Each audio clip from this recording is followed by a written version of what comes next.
What's up? It's Joe, ready from Rady's Rides. I'm back at it on my home turf, and guess what? We have one of the OGs of the compact crossover SUV. It's this guy right here. What is it? It's a 2025 Honda CR-V. This one is a sport touring hybrid with all-wheel drive. But before we get into this platinum white, that's the name of the color, platinum white sport touring CR-V, let's talk about what's going on here.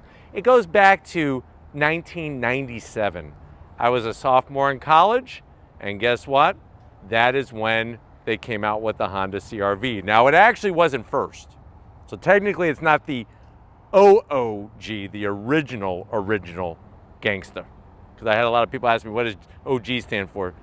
It's original gangster, or I remember my students back when I used to teach high school history, they would say gangsta. They would say, Mr. Rady, you're saying it wrong. Anyways, the Toyota RAV4 was the first, but hot on the heels 3 years later was the CR-V, and in 2020, besides the pandemic hitting us, the CR-V hybrid hit us. And it's kind of crazy because you would think it would have been forgotten with all the chaos that ensued because of the pandemic, but the CR-V hybrid has really made its mark, especially when you're looking for people that want to go for those adventures a far distance away from any given location. Now, there's a lot of competition in this class, especially the Tucson hybrid, RAV4 hybrid. Does Honda do it the best with the CR-V? Let's go ahead, let's dive into ours and find out. Right off the bat, I'm digging the platinum white with the black wheels. I don't know, it just seems to work, especially with the rest of the black accents. I know black wheels are overplayed a little, but with this, it kind of just gives a little sportier vibe for a vehicle that needs that extra vibe given. Now, at the front of the business, I love the way they've done the LED turn signals, daytime running lamps, LED headlights. Of course, on the sport touring, you're going to get black, gloss black on your brow instead of chrome. Working our way down, we do have functional corner air curtains. And then we have this weird area down below, which would have been perfect for LED fog lamps, but it actually serves no purpose besides, I guess, some style. But I do like the way they really utilize the platinum white, which is this beautiful pearlescent white that gives it a nice pop. As we come across the front grille, this grille is unique to the sport touring, all gloss black, fully functional. You are going to get these interesting silver accented areas, which kind of don't make sense, because when I'm thinking sport, I think dark colored things. So those should be like a blacked out chrome finish rather than the shiny silver. You have this honeycomb style grille, flat black. Behind there's an intercooler, or I should say a radiator, excuse me. This is not a turbocharged setup like you would find on the Tucson hybrid, but you have your large radiator back there, and I like the simple gunmetal flat gray on that lower lip. But let me know what you think about the styling between this, a Tucson, a Kia Sportage, and the RAV4. Those are pretty much the ones that you can get as a hybrid.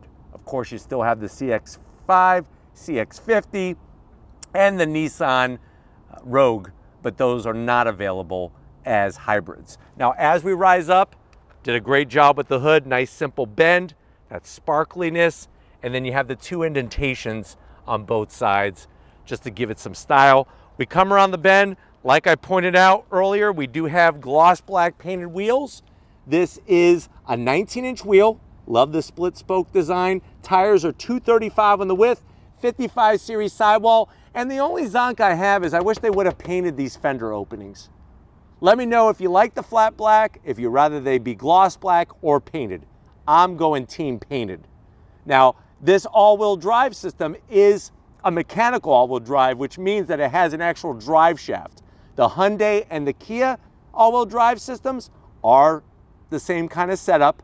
The Toyota RAV4 hybrid utilizes an electric motor out back on the rear axle, so that means there's no drive shaft that connects the engine to the rear of the vehicle. Now, as we come down the side, you do have gloss black on the mirror caps, LED turn signals. There's that bright, shiny metalwork, which it should be blacked out. Let me know how you feel about that, because they went gloss black on those low roof rails. color matched on the door handles, and then some flat black in the center. Working our way towards the rear. Love the way they did the quarter window. This would have been nice if it was black chrome. And then swinging around back, I really dig the taillights. The way they extend nice and high. Full LED on the brake lights. The zonk is we got old-fashioned Thomas Edison light bulbs. That's a big no-no in model year 25. CR-V hybrid spells it out for you. You got your all-wheel drive badge like the old school badges, especially like the VTEC badge back in the 90s. And then we have the black Sport with a Touring. This is a Sport Touring. There is no just Touring.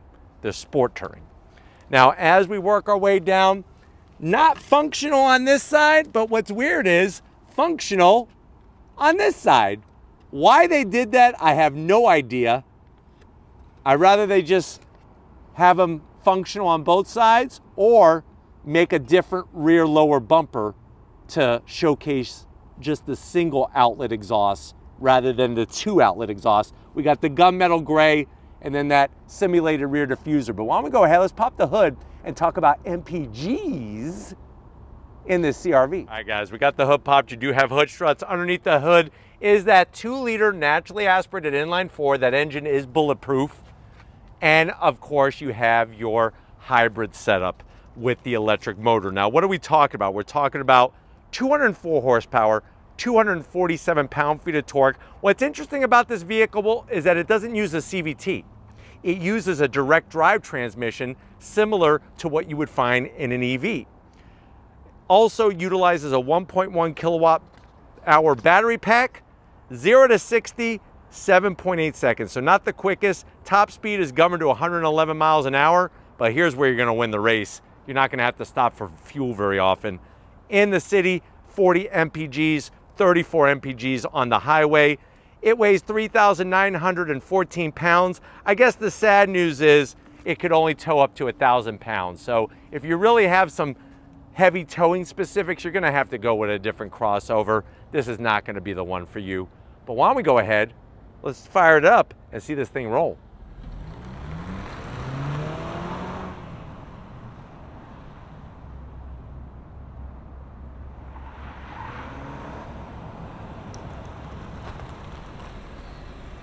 All right, guys, we are here inside this 2025 Platinum White Honda CR-V Hybrid.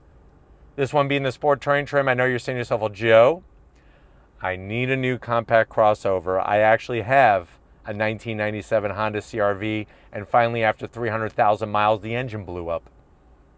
And I don't want to fix it. I want to get a new one, and I want to save MPGs. How much is this? Very good question. MSRP for the way that this Sport Touring is optioned is right at $42,000. Let's see what Honda's bringing for 2025 to the door panels. I love the clean Honda style.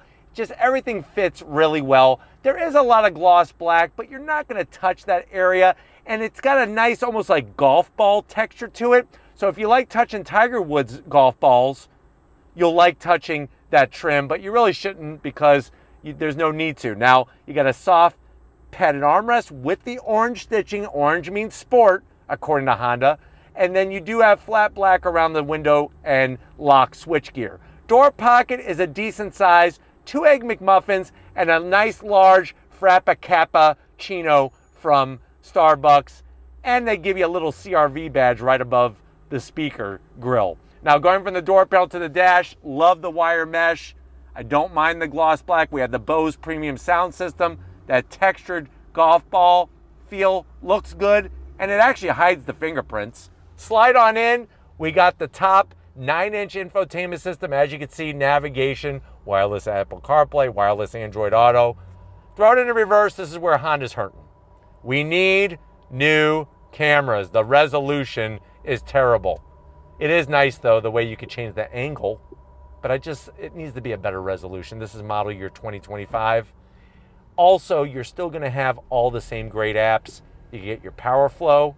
Love the way it's in full color. That looks fantastic. Look at that range, man. 368 miles on a tank of gas. That to me is stupendous. And you can move these apps around very easily just by holding them down See how it's telling you how to drag an app icon here to hide it from home. Blah, blah, blah, blah, blah. So kind of cool that you're able to do that. I'm all done. I'm not going to mess around with it because the show has got to keep on moving here. More of that wire mesh. I love these AC controls, dual climate. You do have 3 stages of heated seats, no ventilated seats. Let me know how you feel about that. USB-A, USB-C, and a 12 volt. Kids, don't stick your Twinkie in there. You're gonna zap it. Wireless charging, a place for 2 Snickers so you don't get hangry. This is gonna control your direct drive transmission. Like the way it's got the orange stitching, and you have your different drive modes, which I'll show you when you come to the business side. Hill descent control, 2 cup holders, a place for a Twinkie, easy access, soft touch on the armrest, the stitching is great. Lift it up, you could put, I would say 4 servings of hotcakes from McDonald's and some extra syrup in there. And then the seats, I love the 2-tone, the sports stitching. It is power seat controls for the passenger, the driver, and you have a standard size sunroof. But why don't you come over to the business side? I want to show you behind the wheel of this CR-V. All right, guys, business time behind the wheel. 2 memory seat settings for the driver's seat. Easy to get to the switch gear. And then these seats are so comfortable, and I love the 2-tone. It gives some pizzazz to the interior. Steering wheel, the leather, the orange stitching. You got this button here to turn on the steering wheel heater. Flat black on the switch gear. These paddles are not for simulated gears. It's to adjust the amount of regen braking. You do have a manual tilting and telescoping steering wheel. And then the dash has the 7-inch display with, of course, the analog speedometer. Not my favorite, but I've actually seen worse. And then you could actually scroll through in the center of that power gauge there. There's a bunch of information that you could scroll through right there, which is really, really nice. Even bring up the Navi. And then you got your different drive modes. Econ, normal, snow, and sport. We can't forget sport because it all turns red.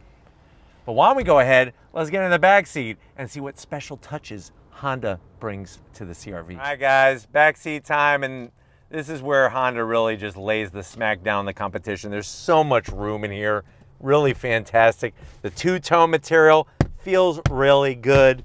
Backs of the seats, you don't have a pocket behind the driver's seat. So if you and your friends go to the beach to collect sand spurs, because you have a sand spur collection, don't sit behind the driver because you're gonna have to put your sand spurs on your lap, and if the driver has to brake check, you're gonna be stabbing yourself right in the family jewels with some sand spurs. You may not be able to have kids, ever. The back command center, you got your AC vents, 2 USB-Cs. Like I said, I'm putting my sand spurs in here because nothing is poking my family jewels. Sitting here, comfy, just like up front. Just enough armrest real estate. And one thing I want to show you is how these seats actually recline. So the bottom portion moves and it just gives you a little bit extra chilling like a villain effect. Peace. But why don't we go ahead, let's get into the cargo area and see how much room there is in the CR-V. All right, guys, time to get into the cargo area. We'll do it the old-fashioned way. You hit the button, nice electric assist, low bumper area, so that's going to help with that lifting things up from ground level. You're going to be greeted to right around 36 cubic feet of space. I like the nooks. You have a nook here for a box of ho-hos, maybe some ding-dongs, and then of course you could put a gallon of chocolate milk right there. We do have a 12 volt, which is good for when you're at the beach, at the campsite, maybe you're tailgating. Seats fold down. You use the levers at the top to do the 60-40 split. They lay down pretty much flat. The battery pack kind of makes it a little bit different height. But other than that, plenty of room for all the traveling. Let's go ahead, let's put the rubber on the road and see how this CR-V hypermiles. All right, guys, we're inside this 2025 Honda CR-V Sport Touring Hybrid. Let me go ahead and come to a complete stop. Nobody's behind us. Have it in normal mode, on throttle. So you have simulated shifts that do a great job acting like this has a torque converter automatic transmission. The great news is that with the direct drive, it does work better than a CVT, hands down. And that's that new updated generation hybrid system. Going down the road, excellent visibility. You got all the Honda sensing technology, blind spot monitoring, lane keep assist. Even though I know the floating iPad is not the favorite infotainment style setup, it is easy to get to, it is easy to see, and it does not impede your vision one bit. But it's nice to use those paddles. Right now I'm on max regen braking to regenerate power to that lithium-ion battery pack that we have on board. The all-wheel drive keeps you planted, which is nice. And they do a great job overall with the handling dynamics, which is wonderful as well. Now in normal, there's no actual simulated sound being pumped in, but I'm gonna put it into sport just to give you an idea of what you hear when you go on throttle. Are you ready? On throttle.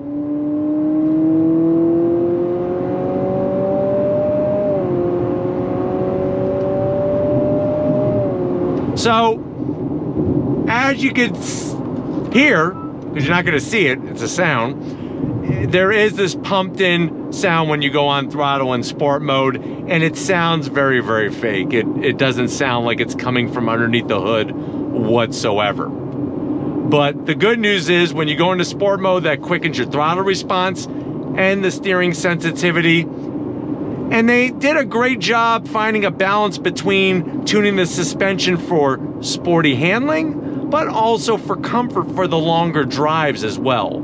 The dash is very easy to read, very easy to understand, and easy to control with the thumb drive control knob here, which is great. You do have your lane keep assist, and let me go ahead and show you the power flow display, especially in that beautiful color. Tells you there how much range you have, what has your average MPGs. Obviously with the on throttle, that lowers our MPGs, and I reset the odometer anyways when the car gets delivered to me. But very, very smooth how the engine turns on and off. So you're not gonna get a real herky-jerky experience like some hybrids give you. And they do a great job with the sound deadening material, and just everything is well put together. I think that's what it really boils down to. Seats not only look good, but they feel good and they're comfortable. And that's another nice thing, that if you're going an extra long distance because you're getting great MPGs, then it's also nice to be sitting somewhere comfortable, since you're going to be sitting there a longer period of time. AC controls work great. The dual climate, I just wish there were ventilated seats at $42,000 would be fantastic, but there isn't. So that's a little bit of a bummer, but we're gonna go on throttle again. If you're ready, I'm ready. On throttle, here we go. But if you're looking for a hybrid, this would be my choice. And I'll tell you why. First of all, the amazing MPGs. I mean, 40 in the city is really substantial. That 2-liter inline-4 engine in the CR-V is bulletproof. All-wheel drive is mechanical. It's not an electric motor like the Toyota RAV4 hybrid. And I really love the interior. I really do. It may not have the biggest screens. It may not have the fanciest technology, but it has exactly what I need, how I want it set up, and everything else really nicely done. And overall, the CR-Vs hold their value very, very well.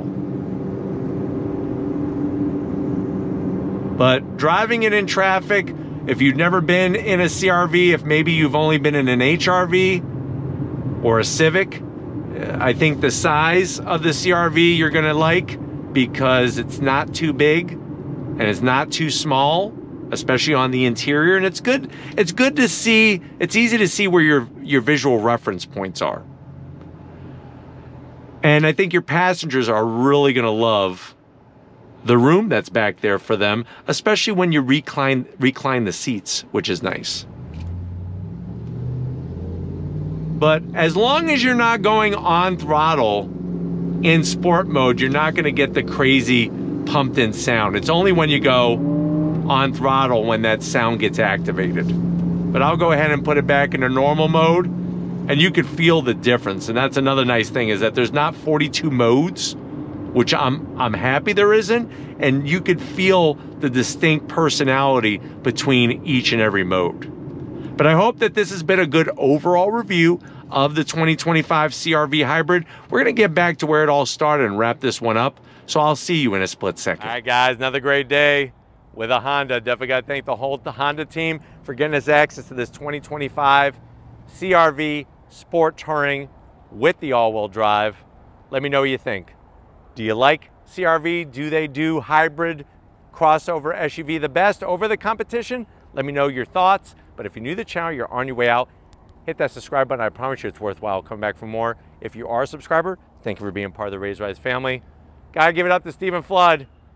He had to go special today because, you know, Stephen has a Greek heritage, from what I understand, and he actually went down to Tarpon Springs, where there's a lot of Greek heritage, and picked up one of their special, plucked from the water sponges from the sponge docks, and he's using that to saturate and dry up, soak up all the sweat off his body today. So thank you, Stephen, for doing what you got to do. And just like always, guys, I'll see you on the next ride.